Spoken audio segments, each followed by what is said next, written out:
Eh bien, il est 13 heures, donc il est 13 heures et on va pouvoir commencer donc ce webinaire de présentation du projet Handigynéco Occitanie. On est très heureuse que cette réunion ait lieu et on vous remercie pour votre présence.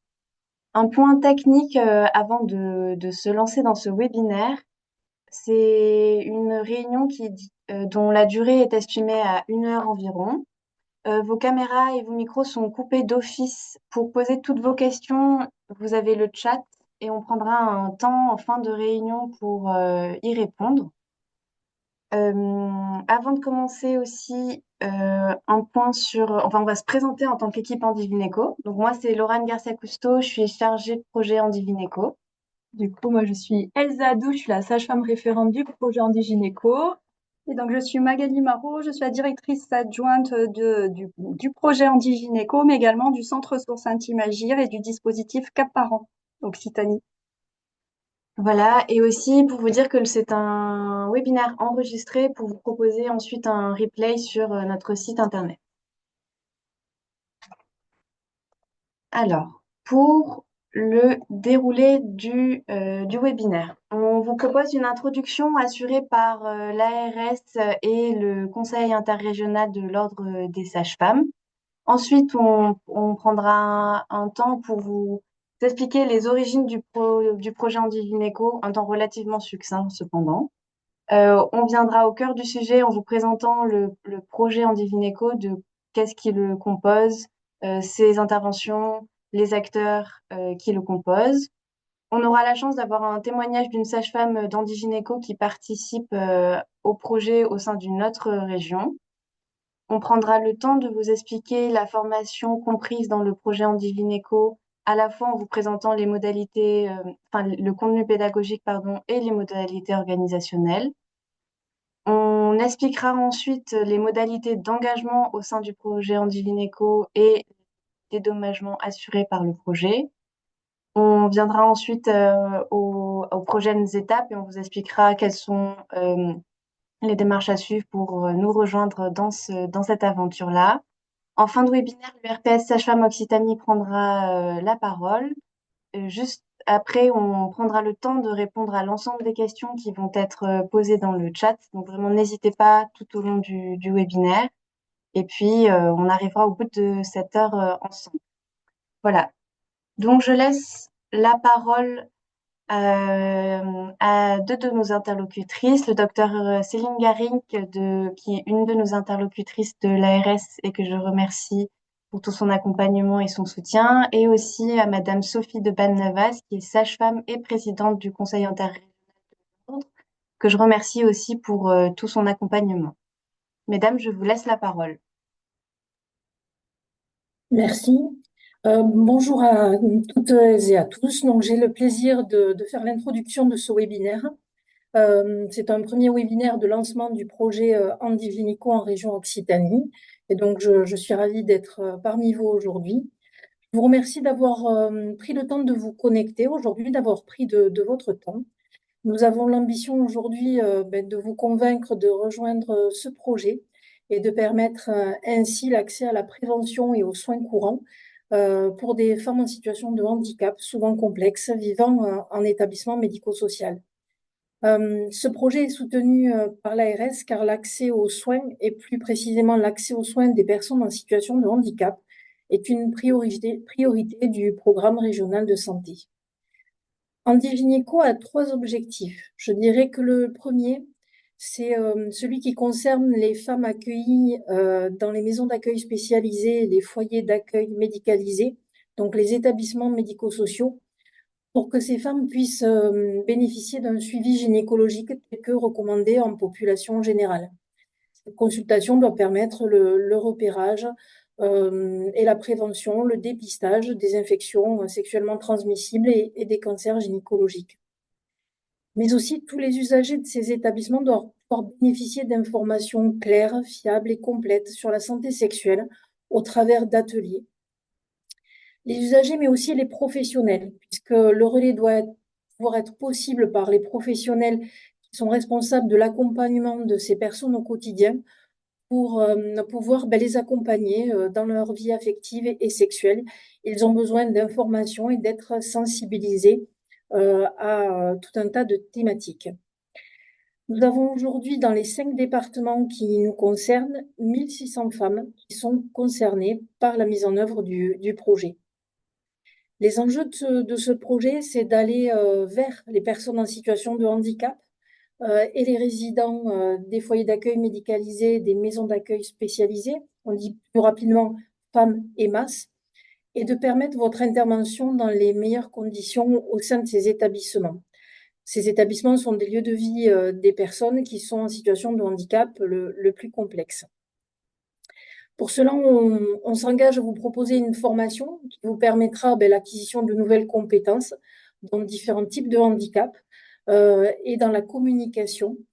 C'est compétences qui seront nécessaires à votre exercice dans ces établissements, mais qui pourront aussi être transposables par la suite dans votre pratique quotidienne. L'enjeu de ce projet, c'est également d'inscrire ce projet dans la durée, en accompagnement, en tout cas, c'est le rôle de l'agence, financièrement, les premiers contacts, la formation, les consultations, dans l'attente de la mise en œuvre dans le droit commun. Mais ça, on va en reparler. C'est pour tous ces motifs donc, que l'agence soutient le projet Andy Gynéco, qui va se traduire à la fois par notre participation aux différentes étapes du lancement et aussi pour un financement qui a eu une majoration pour notre région de la part de notre directeur général, de façon à ce que le projet puisse être déployé dans l'ensemble des départements de la région.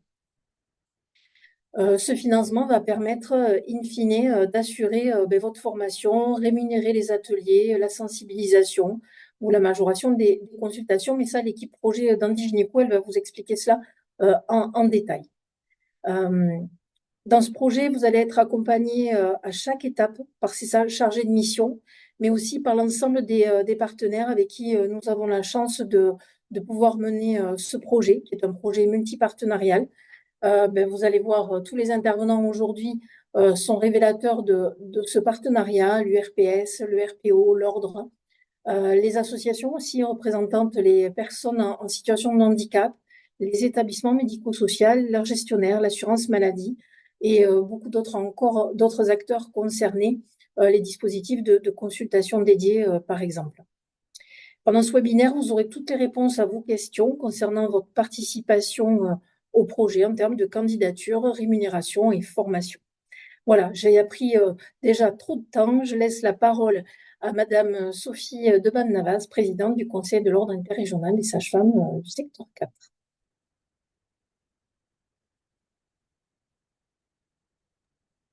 Voilà, bonjour à toutes et tous. Écoutez, déjà, je tenais à remercier toute l'équipe Andy Gynéco, l'ARS, l'URPS pour le travail qui a été fourni en amont et le travail en partenariat avec toutes les équipes. Donc, ma petite intervention sera très courte. C'est simplement pour rassurer les sages-femmes qui vont participer au process Andy Gynéco, puisque en février 2025, le CNOF a revu la position sur la réglementation de l'activité des multisites et qui paraissait beaucoup trop contraignante sur le plan administratif et qui était quand même à contre-courant des enjeux du déploiement du dispositif Andy Gynéco.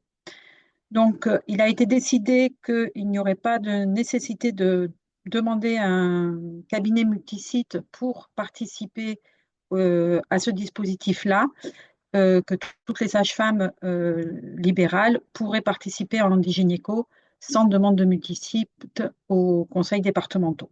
Voilà, tout ce travail a été fait pour permettre un bon développement du process et permettre à toutes les sages-femmes qui le souhaitent de participer à ce processus. Bien entendu, ça rentre dans la loi de finances de la sécurité sociale de 2025 qui prévoit la prise en charge des consultations longues de suivi gynécologique et santé sexuelle pour les femmes en situation de handicap et qui résident dans un établissement médico-social.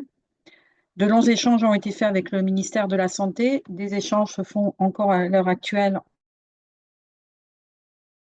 entre le Conseil national et les syndicats pour créer des consultations complexes et pour permettre de faire avancer le suivi gynéco ouvert à toutes. Voilà. Donc, ben, j'espère que ça rassurera certaines et ça permettra que ce process se mette rapidement en place après toutes les explications qui vont nous être données et qui sont, je pense, très intéressantes pour les sages-femmes. Voilà, merci beaucoup et que ce projet aboutisse rapidement. Voilà, merci.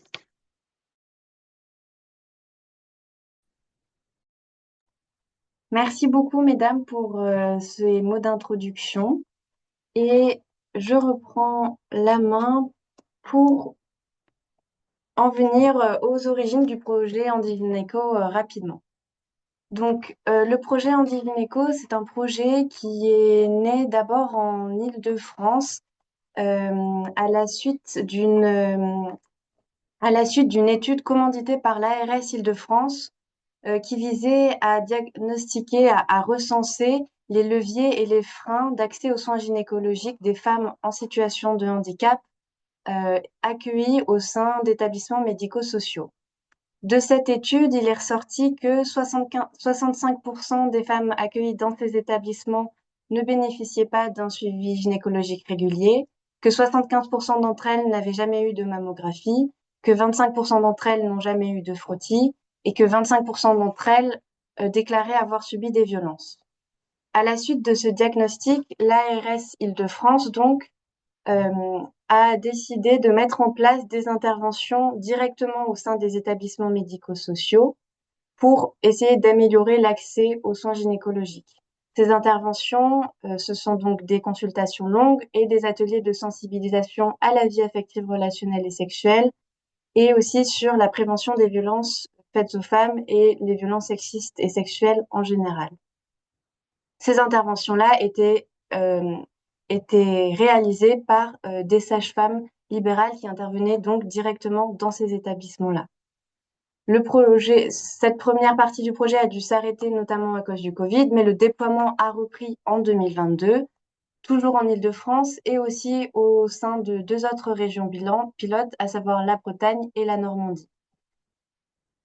Ce projet-là a pu faire ses preuves en termes d'amélioration d'accès aux soins gynécologiques. Et donc, en 2024, le comité interministériel du handicap a voté le déploiement national. Et donc, en Occitanie, moi, je suis arrivée en novembre 2024 pour commencer à déployer ce projet-là sur la région Occitane. Un dernier mot pour vous dire que le projet Andivineco, c'est un projet qui est cadré par des textes nationaux.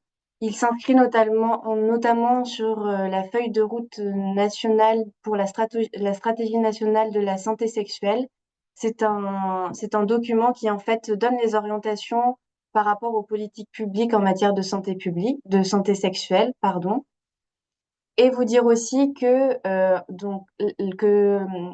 Andivineco a été adopté au sein de la loi de financement de la sécurité sociale 2025, c'est-à-dire qu'à long terme, les interventions que nous allons vous présenter rapidement seront prises en charge par la sécurité sociale. En attendant, c'est le projet Andivineco financé par l'ARS qui dédommage ces interventions-là. Donc ça, c'est pour le contexte national. Maintenant, le contexte, voilà, pour le déploiement au niveau de notre région en Occitanie. Donc, comme vous l'avez entendu en introduction, le projet Andigynéco, il est financé par l'ARS pour permettre un déploiement progressif sur l'entièreté de la région Occitanie, ce qui représente en tout 13 départements. Pour pouvoir assurer l'entièreté de cette zone géographique, on a décidé de faire un déploiement progressif par groupement de départements. C'est-à-dire que l'Occitanie a été divisée en 5 groupes de départements qui nous permettent surtout d'organiser les formations des sages-femmes. C'est-à-dire que par groupement de départements, il y aura une session de formation organisée. Pour cette première année de déploiement, donc en 2025, on va sur le groupe 1 qui est composé de l'Ariège, de la Haute-Garonne, du Tarn-et-Garonne, donc pour lequel il y aura une session de formation. Et Ensuite, et en parallèle, on va sur le groupe 2, qui est composé du GAR et de l'Hérault, et pour lequel il y aura aussi une session de formation. Pour les autres déploiements, pour la suite du déploiement, on commencera dès 2025 à aller sur sur d'autres groupes de départements. Donc ça, c'est par rapport à Handigynéco en Occitanie, comment ça se passe. Et maintenant, venons-en au cœur du sujet, à savoir qu'est-ce que c'est qu'Handigynéco, de quoi est fait ce projet. Donc le projet Handigynéco, il a pour objectif d'améliorer l'accès aux soins gynécologiques des femmes en situation de handicap qui sont accueillies dans des établissements médico-sociaux, aussi appelés EMS. Tout cela en s'inscrivant dans une logique de gradation de soins et de pérennisation. Pour atteindre cet objectif-là, le projet Handigynéco met en place des interventions de sages-femmes libérales qui sont volontaires, qui vont se former au handicap pour intervenir directement au sein des établissements. Donc, c'est ce qu'on appelle une démarche d'aller vers. Et elles pourront y assurer des consultations de gynécologie adaptées et des ateliers collectifs de sensibilisation, d'information sur les questions donc autour de la vie affective, relationnelle et sexuelle et de la prévention des violences au sein de ces établissements-là. Donc, le public cible de ce projet, ce sont à la fois les femmes par notamment la consultation gynéco, mais aussi la participation aux ateliers collectifs. Les hommes aussi sont compris comme public cible car ils participeront aussi à ces ateliers-là collectifs. Et les professionnels des structures sont tout aussi touchés car une intervention les concerne, notamment des ateliers de sensibilisation autour de ces thématiques. On y reviendra. Un point sur les établissements d'intervention. Donc, comme a pu le préciser en introduction Madame Gary, ce sont des établissements qu'on appelle des MAS, maisons d'accueil spécialisées, ou des femmes foyers d'accueil médicalisés, ou encore EAM, établissements d'accueil médicalisés. Pour vous dire, femmes et EAM, en fait, ça désigne grosso modo la même structure. La désignation femme est en fait l'ancienne appellation. De plus en plus, on utilise l'appellation EAM, mais comme il y a encore des structures qui sont dénommées par femme, on continue d'avoir cette appellation femme EAM pour le moment. Donc ces structures-là, MAS et femmes EAM, ce sont des structures d'hébergement permanent pour adultes en situation de handicap. Ce sont les personnes accueillies, ce sont des personnes qui ont des besoins constants de soins et notamment d'aide dans la vie quotidienne, qui sont dispensées par une équipe de soins dont la composition varie selon la structure et le plateau technique. Souvent, elles sont composées de médecins généralistes, d'infirmiers, d'infirmières, d'aides-soignants. Il peut y avoir des ergothérapeutes, des kinésithérapeutes. C'est vraiment c'est vraiment propre à chaque structure. Et les personnes qui sont accueillies au sein de ces établissements, elles ont, elles sont porteuses de handicap moteur ou de handicap intellectuel, de handicap psychique. Avoir des troubles du spectre autistique. C'est vraiment assez large et il y a aussi du polyhandicap. Et c'est un handicap qui est assez important et qui réduit donc leur autonomie, et donc elles ne peuvent pas vivre sans cette aide-là. Et un dernier point pour vous indiquer la différence entre MAS et femmes EAM, c'est qu'en MAS sont accueillies des personnes dont la dépendance est très élevée. Et on considère qu'en femmes EAM, les personnes qui sont accueillies ont un peu plus d'autonomie. Mais tout cela, ce sera repris lors de votre formation en gynéco. Pas de panique. Donc, comme dit aussi en introduction, le projet Handigynéco, c'est un projet qui est multipartenarial, qui repose sur vous. Vous êtes les actrices centrales de ce projet, car sans vous, sage-femme libérale, il ne peut pas avoir de projet Handigynéco, il ne peut pas avoir la réalisation des interventions. Vous êtes accompagné tout au long de ce projet par donc l'équipe Handigynéco qui s'est présentée au début, et on présente aussi notre secrétaire de direction qui s'assurera, elle, de tout l'aspect réglementaire, de tout l'aspect financement et dédommagement des interventions. On vous proposera tout au long de ce projet un accompagnement évolutif et permanent. Le projet, il est donc soutenu par des instances professionnelles de votre profession de sage-femme, donc l'URPS Occitanie Sage-Femme et aussi l'Ordre interrégional des sages-femmes.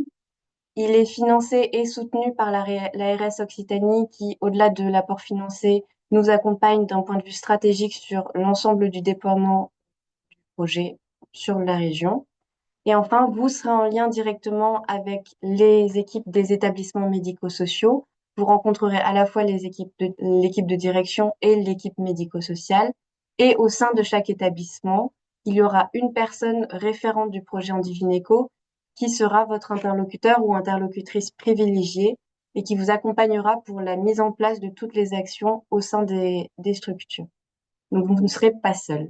Et tout cela, c'est compris dans un écosystème régional de partenaires, à la fois des professionnels de santé qui peuvent être, que vous pourrez mobiliser s'il y a besoin d'examens complémentaires, et aussi de ressources locales par rapport aux questions de vie affective, relationnelle et sexuelle, sur les questions de violence sexistes et sexuelles et du handicap, que vous pourrez mobiliser si vous en avez besoin dans la réalisation des interventions. Du coup, je reprends sur cette slide. Donc, j'aimerais vous partager quelques éléments spécifiques de la consultation gynécologique au sein de ces établissements. Donc, tout d'abord, il est prévu un temps de rencontre en amont des interventions qui se feront directement au sein des établissements dans lesquels vous allez intervenir. Cette réunion de présentation permettra de faire connaissance avec l'équipe de soins sur place et aussi de vous familiariser avec les locaux, avec l'organisation propre de chaque établissement. Et du coup, ça sera aussi le moment pour préparer le calendrier prévisionnel des interventions. La consultation, elle est composée de 3 temps distincts qui peuvent s'organiser sur plusieurs journées d'intervention. Donc, le premier temps préparatoire, qui est très important, il permet du coup de faire le recueil des données, de s'inspirer du trouble sensoriel de la patiente afin de savoir comment rentrer en relation avec elle. Cette prise de connaissance du dossier médical pourra se faire auprès de l'équipe de soins, mais aussi auprès de l'équipe éducative. C'est vraiment important de connaître les centres d'intérêt de la patiente, ses moyens d'apaisement, ses renforçateurs positifs. C'est essentiel pour entrer en relation, pour créer une relation de confiance. Vous verrez aussi du coup avec l'équipe les adaptations nécessaires à anticiper pour mener à bien ces consultations. Sera désigné un professionnel qui vous accompagnera lors des consultations. C'est une personne de confiance, c'est un professionnel qui saura vous soutenir aussi bien dans les aides techniques et humaines. Vous pourrez vous appuyer sur cette personne pour aider au transfert, par exemple, utiliser le lève patient. À l'issue du coup de cette préparation, où vous aurez du coup le temps de la consultation en présence de la patiente, cette consultation, elle pourrait être aussi réalisée directement dans la chambre de la patiente que dans un lieu adapté que vous aurez préalablement préparé pour créer une ambiance qui permette, en tout cas apaisant, un environnement apaisant qui permette la réussite de la consultation. Du coup, la spécificité de ces consultations, c'est vraiment l'adaptabilité. Je sais bien que dans votre quotidien, vous vous adaptez sans cesse en tant que sage-femme, c'est notre maître mot. Mais là, on est aussi sur du sur-mesure, mais sur des aspects dont on n'a pas forcément l'habitude dans nos cabinets. Là, c'est une singularité avec la communication, la sensorialité, l'environnement. L'interrogatoire et l'examen clinique qui seront faits selon les besoins et la disponibilité de la patiente. Ça peut être fait de façon progressive, donc prendre en compte cette temporalité qui est différente, c'est ce qui va permettre du coup l'habituation aux soins. La communication, elle va être facilitée et par le professionnel qui va vous accompagner, qui sera un soutien, mais c'est vous, du coup, qui allez créer cette relation avec la patiente et vous allez être amené à utiliser des outils de communication adaptés. Vous allez pouvoir utiliser des pictogrammes, des choses dont on n'a pas forcément l'habitude. Du coup, adaptabilité, je me répète, mais créativité, flexibilité, ce sont vraiment des mots-clés pour mener à bien vos consultations. Et j'aime bien donner l'exemple d'une consultation où une patiente va être apaisée grâce à une couleur. Il faut s'imaginer qu'on peut très bien créer une ambiance verte, si c'est cette couleur qui l'apaise, en mettant une lumière colorée, mais en ayant une petite touche verte sur soi pour pouvoir rentrer en contact avec la patiente sur ce centre d'intérêt-là. En tout cas, il y a vraiment une idée que chaque consultation est vraiment unique et que c'est hyper challengeant et stimulant de réfléchir à tout cela en amont et de le co-construire. Le temps de la coordination, le dernier temps, il est fait sans la présence de la patiente et du coup, il sera dédié à un entretien avec l'équipe pour assurer un relais en interne ou comme on l'a vu, pour prévoir les soins de second recours s'il y en a besoin. Le travail en équipe, du coup, est important et autant avec l'équipe de soins, l'équipe éducative, mais nous aussi, on sera là pour vous soutenir tout le long de vos interventions.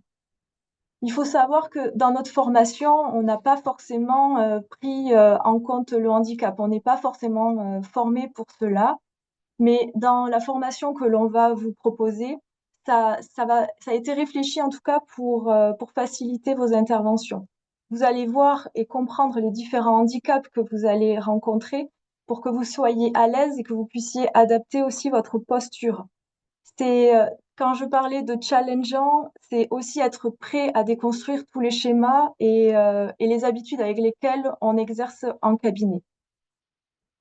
En plus de la consultation, du coup, vous serez amené à animer des ateliers collectifs de deux sortes. L'un est destiné du coup à l'ensemble des résidents et résidentes et ainsi que les professionnels de l'établissement. L'idée, c'est qu'on va venir vous solliciter en tant qu'experte de la santé sexuelle pour animer ces ateliers sur la vie intime, la vie affective et sexuelle, mais aussi pour prévenir les violences sexistes et sexuelles. L'idée, c'est que vous allez en co-animation avec les professionnels, en tout cas, vous allez co-préparer ces ateliers pour qu'ils puissent être clairement adaptés aux besoins de la structure, mais aussi aux besoins du coup des sujets récurrents de l'établissement et aussi sous le format et adapté sur le temps d'intervention, prendre en compte le temps de concentration des résidents, par exemple. Quand je vous dis qu'ils seront préparés avec les équipes, c'est vraiment pour répondre aux besoins existants de l'établissement. Et vous verrez souvent, il est possible que ces ateliers même viennent en plus, en complément d'autres interventions qui seront déjà existantes dans ces établissements. Donc ça, c'est pour les interventions. Merci beaucoup, Elsa. Et maintenant, on laisse la parole à Véronique Simoneau, qui est sage-femme libérale à Paris, sage-femme et formatrice handigynéco et aussi sexologue pour nous faire un retour d'expérience. Et je vous remercie au passage de votre présence. Merci pour votre invitation. Donc effectivement, moi, je suis sur la région parisienne. Je participe à Handi Gynéco depuis 2018 et j'ai 7 établissements à charge à l'heure actuelle. Donc moi, je suis libérale depuis une vingtaine d'années, enfin depuis plus de 20 ans. L'activité s'articule facilement, je trouve, même quand on a plusieurs établissements, parce que finalement les interventions sont groupées. En tout cas, moi, je demande à ce qu'elles soient groupées. Et finalement, ça fait consacrer une demi-journée ou une journée entière, euh, plusieurs fois, hein, mais ça, ok, je ferme le cabinet pendant ce temps-là. Mais c'est assez facile et ça évite de faire, enfin, en tout cas, moi, je ne fais pas des interventions d'une heure par-ci, par-là, parce que là, ce serait un petit peu compliqué par rapport à mon activité libérale. Mais le fait de grouper les interventions, c'est assez facile. Alors moi, je n'ai pas de remplaçante parce que c'est pas facile à trouver, en tout cas en Seine-Saint-Denis. Mais c'est pas un problème en soi. Parce que bah, l'intervention en gynéco de toute manière est facturée, hein, donc c'est absolument pas du bénévolat, donc c'est en tout cas assez facile de s'articuler. Euh, Au niveau de ce que m'apporte c'est ce type d'intervention, bah, ça m'apporte pas mal de choses. Bah, déjà de la diversité dans mon activité, sortir un peu de ma routine. Ça m'a permis de beaucoup plus comprendre et de pouvoir mettre en place le concept de counseling, le fait vraiment de partir de la patiente. Donc, ce que vous avez dit est très, très juste, hein, vraiment ce côté flexible, adaptatif, créatif, euh, et de pouvoir vraiment être dans un échange. Ça, c'est vraiment très, très riche à mon sens. Euh, Beaucoup de joie avec ces patientes parce que bah, elles sont contentes hein, de pouvoir bénéficier de ce type d'intervention comme tout le monde. Et je dois dire que les seules patientes qui me font des bisous et des câlins, ce sont les patientes en établissement qui sont super contentes de me revoir d'une année sur l'autre. Donc, globalement, quand je fais un frottis au cabinet, j'ai pas de bisous derrière. Mais là, c'est plutôt festif en fait. Et, ça m'apporte aussi finalement bah, des patientes en plus, hein. C'est absolument pas du moins parce que bah, le fait d'être dans le dispositif depuis pas mal de temps, j'ai aussi des établissements qui m'adressent des patientes au cabinet dans un autre contexte, mais il y a vraiment un lien qui s'établit et un relationnel qui s'établit. Euh, et puis, oui, l'avantage d'Antigynéco, c'est de pouvoir prendre le temps. Vous avez détaillé les étapes, la préparation, la nécessité de s'enquérir de ce qui apaise la patiente. Ben, ça, c'est vraiment essentiel, oui. Le temps de prendre connaissance du dossier. Et ça, des fois, c'est vraiment un temps qui est quand même long, en tout cas la première fois. Mais le financement ARS permet justement d'avoir ce temps euh, et ça, c'est vraiment très, très confortable, en tout cas, à mon sens. Euh, alors, je pourrais rajouter des tas d'autres choses hein, sur les outils, etc. On m'a dit que mon intervention était très courte. Oui, Donc, eh ben, on vous remercie infiniment pour ce retour d'expérience. Et puis, on vous revoit donc parce que vous assurez aussi les formations, les deux premières sessions de formation en Occitanie. c'est ça. Voilà. Ben, merci Merci. beaucoup, en tout cas, Véronique, Merci. pour ce partage. Et on continue la présentation avec maintenant la présentation de formation sage-femme, où je laisse Frédéric Perrotte, sage-femme libérale à Paris, sage-femme référente en gynéco Île-de-France, qui a créé la formation, prendre la parole pour vous présenter le contenu pédagogique, si elle est parmi nous, mais je l'avais vue connectée. Frédéric, est-ce que vous... Oui, super. Oui, est-ce que Merci. vous m'entendez? Oui, on vous Désolée parce entend. que voilà, il fait super beau à Paris, je sais pas si vous arrivez à voir, et je suis dans une formation de thérapie manuelle super intéressante, mais pour le coup, je suis entre deux, dans la pause. Donc c'est pour ça Ben, que j'avais dit que merci je pouvais. beaucoup. Non, Oui, non, non, bah, c'est super agréable de vous voir en tout cas, et j'ai pas tout entendu la présentation, mais en tout cas, ce que vous avez dit, je rejoins Véronique, c'est quand même effectivement tout à fait ce qui va se passer. Alors, pour vous faire un petit résumé. La formation, on l'a créée avec donc Olivier Coudert, qui est psychologue, qui connaît extrêmement bien. Vous m'entendez bien là, ça va? oui, Il y a un peu de bruit de oui, oui, voiture. oui. Ouais, super. Donc, qui connaît très bien le monde du handicap et qui connaît très bien le counseling.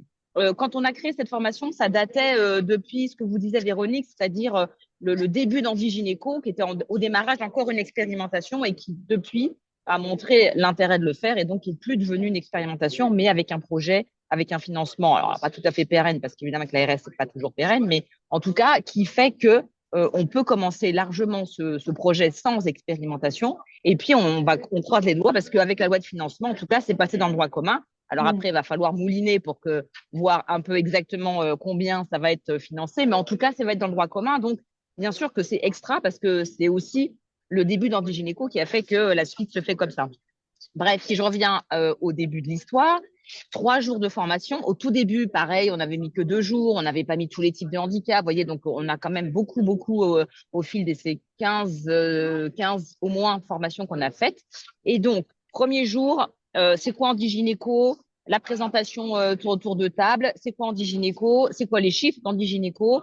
Et c'est quoi les différents types de handicap que vous allez rencontrer dans les structures? Ça veut dire, pourquoi je précise ça? Parce que vous n'allez pas faire tous les types de handicap qui existent, mais vous allez plutôt vous centrer sur ce que vous allez voir. Et c'est pas non plus une formation où on se transforme en spécialiste de tous les types de handicap parce que c'est pas trop le sujet non plus. Et vous allez voir que les structures, comme vous l'avez dit aussi là, je ne connais pas tous vos prénoms encore, mais en tout cas, c'est eux qui savent très bien. D'abord, eux, les personnes en situation de handicap connaissent très bien leur type de handicap et ceux qui les accompagnent aussi. Donc en fait, notre rôle de sage-femme, c'est de rester dans notre rôle de référente gynéco et puis d'accompagner ce suivi gynéco. Donc, le premier jour, c'est ça. Le deuxième jour, là, on va parler justement des outils, de la posture du counseling. À quoi ça sert ce truc? C'est d'être dans une relation d'aide à égalité. Quand on fait une consultation et que je suis la sachante et que l'autre le considère en tant que non sachant, je ne suis pas dans cette relation d'aide, je suis plutôt dans une relation qui n'est pas à égalité du tout. Et donc, ce qui va être dit, ce qui va être ressenti, ce qui va être vécu ne peut pas être la même chose. Et le counseling, ça va aider justement à mettre en place cette relation en étant dans le moins de représentation possible. Parce que on se doute bien que dans la vie, on est plein de représentations, de jugements ou de non-jugements. Enfin, en tout cas, on essaye. Mais il ne suffit pas forcément de se le dire pour que ça fonctionne vraiment. Et donc, cet outil-là, ça montre que comment on s'interroge sur ces représentations et comment, en s'interrogeant sur ces représentations-là, on se dit, oui, sexualité et handicap, qu'est-ce que c'est? Et puis, suivi gynéco et handicap, qu'est-ce que c'est? Et parentalité et handicap, qu'est-ce que c'est? Vous voyez, donc on déconstruit ça aussi avec ce qu'on est. C'est pas, on se transforme pas en un être qu'on ne va pas être, hein, mais en tout cas, on va apprendre à se dire pourquoi ça me touche, pourquoi je réagis comme ça, comment je peux l'accompagner sur ce que la personne en face de moi souhaite. Si c'est tel type de relation, si c'est tel type d'amitié, si c'est tel type, c'est voilà, s'il n'y a pas de mise en danger, en quoi je pourrais dire plutôt oui que plutôt non. Le consentement. Pour apprendre à dire non, il faut aussi apprendre à dire oui. Et donc, c'est tout ça qu'on va travailler. Oups là, mon extrait. Restez avec nous. Voilà. C'est tout ça qu'on va apprendre sur le deuxième jour, avec des mises en pratique. Donc, vous allez voir. Donc, l'animation, elle se fait par une sage-femme, Véronique, et un psychologue, comme je vous disais, qui connaît bien aussi et le counseling et le monde du handicap. Et cette animation en binôme, elle est vraiment géniale. Parce que la sage-femme, elle apporte ce qu'elle connaît en tant que sage-femme et le psychologue, il n'a pas la même posture non plus. Et c'est ça aussi la force de cette formation. D'être bienveillant, c'est sûr que c'est déjà bien, mais vous verrez que ça peut largement ne pas suffire. Et donc après, le troisième jour, on va parler des ressources. Quelles sont les ressources du territoire? Comment vous pouvez vous en servir? Et donc là, il y aura une présentation de plusieurs Cap Parents, Intimagir, les Handiconsultes. Et puis, vous allez aussi avoir la boîte à outils. Donc, il y a une boîte à outils nationale dont je m'occupe et une boîte à outils régionale dont le chef de projet de la région s'occupe. Et on va mettre dedans les supports de cours, les supports pour animer. Donc, on va vous présenter aussi des outils d'animation, évidemment. Et on va vous parler des outils de communication selon les types de handicap que vous allez pouvoir trouver. Et après, vous allez voir aussi que ces outils de communication, ils sont très personnels dépendants et que c'est aussi dans la structure, quand vous allez y aller, que vous allez découvrir ces outils de communication-là et que peut-être vous allez en inventer des nouveaux parce que c'est vrai, de ce que j'ai vu en tout cas, sur la gynéco, c'est un peu pauvre encore. Forcément, c'était pas un sujet. Donc maintenant que ça devient un sujet, sans aucun doute que ces outils vont un peu évoluer et qu'on va voir autre chose que, vous voyez, on voyait des bras sur le corps humain, des bras, des jambes, éventuellement des fesses, mais ça s'arrêtait à ça quand même. Hein. Donc peut-être que ça va motiver un peu les troupes à faire d'autres outils de communication sur la gynéco. Et le troisième jour, il y a quoi d'autre? J'ai oublié un truc. La boîte à outils, les ressources et de quoi vous allez avoir besoin pour partir sur la première fois. Vous voyez, voilà. Donc on fait et évidemment tout le fil conducteur de cette formation qu'est le counseling, on le fait avec vous. C'est-à-dire que si on dit qu'il faut faire du counseling et qu'on le fait pas nous-mêmes, ça n'a pas tellement d'intérêt. Donc c'est aussi de nous-mêmes, les animateurs, animatrices de la formation, être dans cette même posture-là parce que c'est très interactif. Ça ne se veut pas du tout descendant. Il y a plein de trucs que vous savez et on apprend les uns des autres. Et les formations, pour le coup, vraiment, elles elles s'enrichissent de toutes les formations qu'on a faites avant aussi.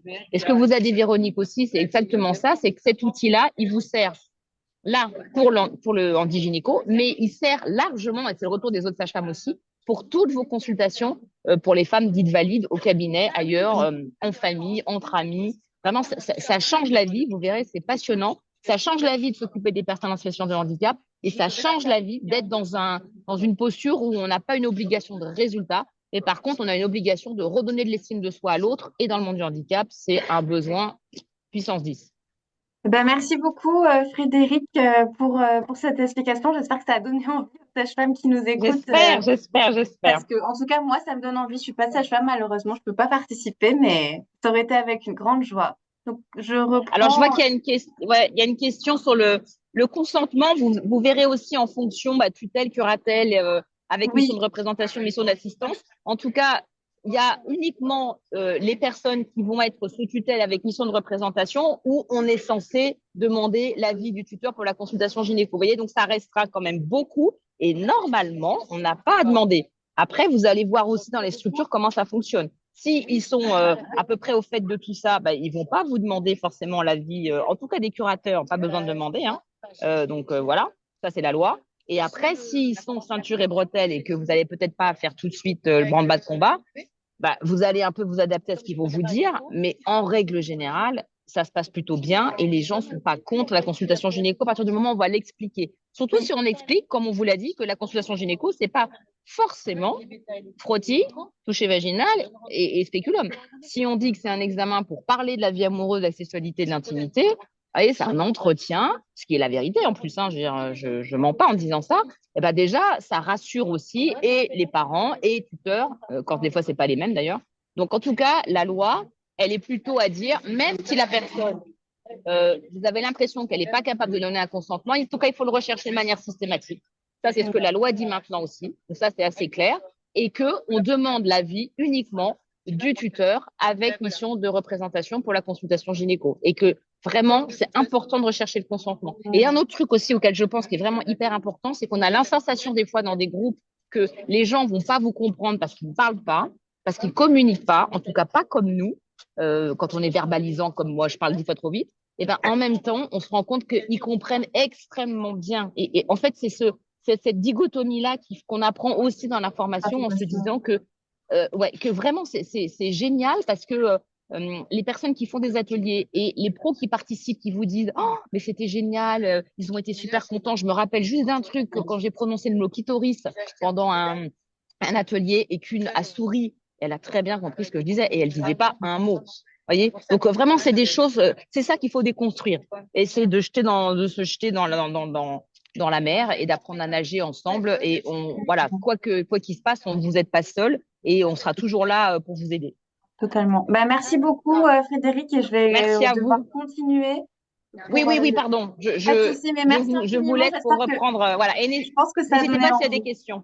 Oui, Ok, merci à vous en tout cas. merci à vous. Bien du soleil. Donc, par rapport à des informations plutôt pratiques de cette formation-là, donc comme ça a été dit, c'est 3 jours consécutifs en présentiel. C'est une formation qui est réservée aux sages-femmes qui vont s'engager dans le projet Handigynéco, donc ils vont ensuite assurer les interventions au sein des établissements ciblés par Handigynéco. C'est une formation qui est éligible au DPC et ou au fiche PL et auquel le projet Handigynéco apporte un dédommagement de 350 euros, tout frais compris. Les périodes de formation, donc pour les départements de l'Ariège, de la Haute-Garonne et du Tarn-et-Garonne, la session de formation aura lieu du 1er au 3 octobre 2025 à Toulouse.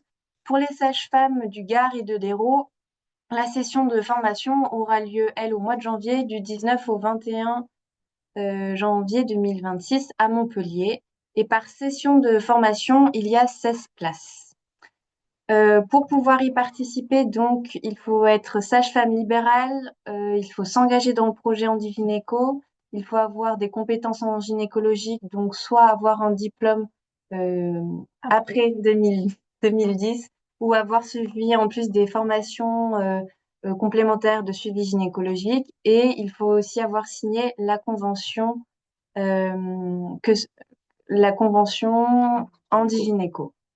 Un dernier point, c'est que la formation, elle est donc animée par des formatrices d'Île-de-France et il y aura aussi des professionnels locaux qui vous apporteront des ressources locales, territoriales pour animer l'ensemble des interventions.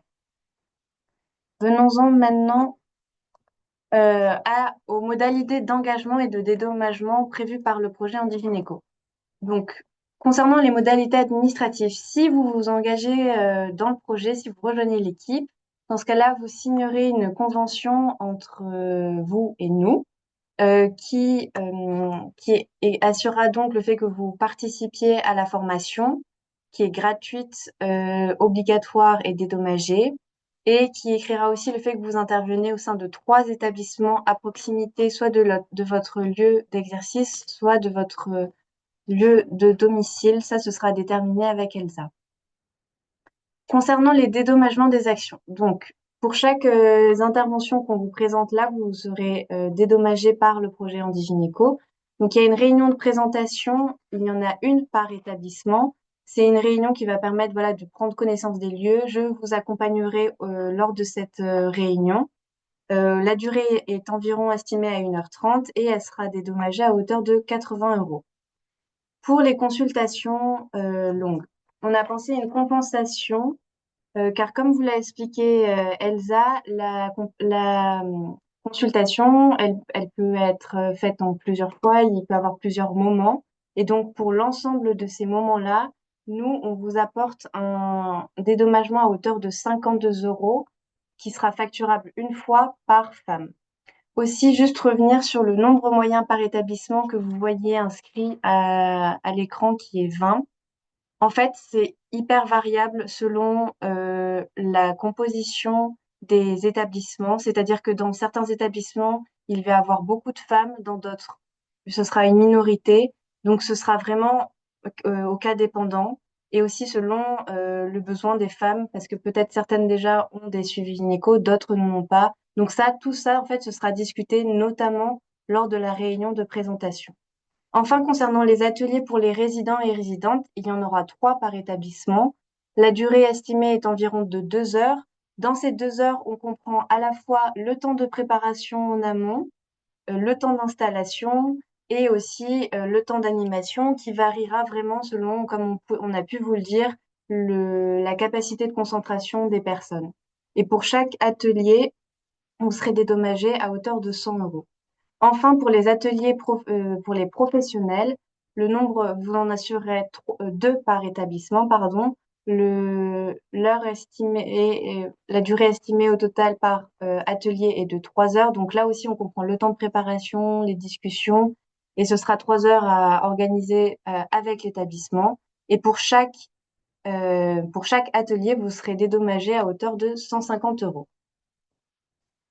Du coup, afin de faciliter le paiement de vos dédommagements, on va vous demander de remplir un formulaire en ligne à la fin de chaque intervention. Il sera du coup pris en compte directement par Aïcha, notre secrétaire, qui déclenchera le paiement par virement. Je tiens à ce que ce formulaire il soit simple d'utilisation, en tout cas qui vous prenne pas trop de temps, parce que du coup, s'engager dans le projet, c'est aussi articuler sa pratique nouvelle en gynéco avec son activité libérale, comme on l'a dit tout à l'heure. L'idée, c'est de penser regroupement, organisation, soit en demi-journée ou en journée, et on verra ensemble aussi la fréquence de vos interventions pour que ça soit le plus simple pour votre activité libérale. D'ores et déjà, sachez qu'on sera flexible dans cette organisation. Le seul truc que l'on va essayer d'anticiper, c'est de prévenir les établissements en amont pour qu'ils puissent s'assurer de la présence du professionnel accompagnant pour la consultation, qui soit présent. Donc ça, on pourra le revoir aussi lors de notre échange téléphonique. On évaluera vos disponibilités et cette articulation-là. Voilà, donc maintenant concernant les prochaines étapes du projet. Donc aujourd'hui, on a notre webinaire de lancement. À la suite de ce webinaire, les candidatures ou le recrutement sera ouvert, c'est-à-dire que la période de recrutement s'étalera de mai à près fin août, septembre, pour quand même nous laisser le temps de l'organisation. Si vous êtes déjà certaine à 100% de vouloir nous rejoindre, vous pourrez vous inscrire enfin, à la fin de ce webinaire-là.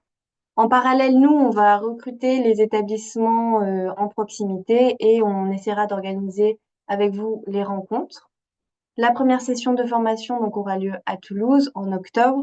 Et si les sages-femmes qui participent à cette formation ont déjà rencontré au moins un établissement, ont établi un calendrier d'intervention, alors elles pourront démarrer directement les interventions. Et pour le groupe 2 du Gard et de l'Hérault, donc la formation aura lieu en janvier. On essaiera d'organiser les réunions de présentation durant le laps de temps avant cette formation pour que vous puissiez intervenir directement après la formation au sein des établissements. Et à la fin de l'année 2025, on commencera le déploiement sur d'autres départements. Du coup, vous pouvez voir le QR code qui s'affiche. Pour celles et ceux qui sont assez avancés dans leur réflexion et qui veulent aller plus loin dans l'aventure, n'hésitez pas, vous pouvez le scanner directement et remplir le formulaire d'inscription. Du coup, pour les autres, s'il y a besoin d'un temps de réflexion, vous n'hésitez pas aussi, on reste disponible. Mais en tout cas, à l'issue du webinaire, vous recevrez par mail le formulaire d'inscription. Et j'en profite pour faire la promotion, hein, même si vous connaissez des collègues qui peuvent être potentiellement intéressés, faites passer l'information. Toutes les informations sont disponibles sur le site que vous voyez aussi affiché. Du coup, ce qui est important, c'est que à partir du moment où vous avez rempli ce formulaire, je vais vous recontacter directement. Donc à partir plutôt de la mi-mai, on trouvera un moment pour échanger, pour revoir en tout cas les points clés, vérifier que vous n'aviez pas de questions, enfin en tout cas éclairer tous les points à aborder qui soient plus personnels, ou en tout cas revoir aussi au niveau du déploiement Handigynéco. Et du coup, à partir du moment où on a eu cet entretien et que la validation est faite, que votre inscription en tout cas est validée, la signature de la convention va vous permettre ensuite de vous ouvrir le droit à la formation en fonction de votre session du département dans lequel vous êtes. Je profite de cette slide pour vous partager une phrase qu'on m'a dite et qui m'a marquée, moi, dans mes débuts, quand j'ai commencé à travailler dans le champ du handicap. Je pense que cette personne est présente aujourd'hui. Du coup, je voulais dire que c'était important. C'est si tu ne sais pas trop pourquoi tu commences à travailler dans le champ du handicap, tu sais souvent pourquoi tu y restes. Et j'espère sincèrement pouvoir en rediscuter avec vous de cette expérience humaine riche prochainement. Voilà. Donc, on arrive en fin de webinaire et on laisse la place à Céline Jor, qui est sage-femme libérale dans le 82 et secrétaire de l'URPS Sage-Femme. Et j'en profite pour vous remercier de toute votre implication au sein du projet depuis le début. Voilà, je vous laisse la parole. Merci. Donc, je voulais vous parler rapidement du boycott qui a été initié par les syndicats par rapport au projet Handigynéco. En fait, les syndicats ne sont pas contre ce projet en soi, puisque c'est une chance quand même pour les femmes en situation de handicap d'avoir accès aux soins. Mais malgré tout, nous avons besoin d'un levier pour négocier les rémunérations, notamment les indemnités, puisque ça va passer dans le droit commun, c'est-à-dire que ça va être après la sécurité sociale qui va financer ces consultations. Et nous avons aussi besoin de négocier finalement les autres cotations de nos actes en libéral, puisque actuellement les médecins généralistes sont mieux rémunérés que nous pour les mêmes consultations gynécologiques. Donc finalement, ce boycott, permettrait voilà, de pouvoir négocier tout ça. Donc en soi, nous invitons quand même à s'inscrire sur voilà, la formation, à participer à la formation, et puis à voir les prochains mois où ça en est, comment ça évolue. On ne sait pas comment ça va finalement évoluer encore là. Donc faites la formation, et puis nous verrons après, via les syndicats, comment on s'organise par rapport à tout ça. Voilà. Merci beaucoup, Céline.